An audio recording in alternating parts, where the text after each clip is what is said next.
ఇక మద్యం గురించి అయితే మాట్లాడాల్సిన పనుల. ఉన్న షాపులు మనం తగ్గించి, పర్మిట్ రూములను తీసేసి, బెల్ట్ షాపులు లేకుండా చేసి, టైమింగ్స్ స్ట్రిక్ట్ గా పెట్టి గవర్నమెంట్ షాపులు నడుపుతా ఉంది. కాబట్టి అత్యాశ అనేది ఉండకుండా చూసుకుంటూ వాల్యూమ్స్ తగ్గించి ప్రజలకు మంచి చేయడానికి మనం ప్రయత్నం చేస్తే ఈ రోజు ఏం జరుగుతా ఉంది?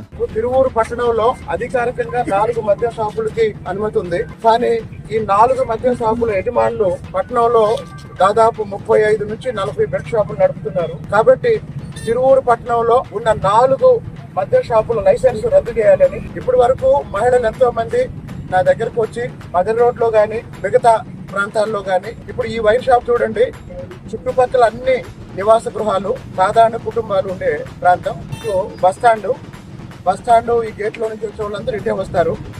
ఈ వైన్ షాప్ వల్ల ఉదయం నుంచే ఈ రోడ్డు మొత్తం తాగుబోతులు కూర్చొని ముచ్చైపోయే వాళ్ళకి ఇబ్బంది కలిగిస్తారు.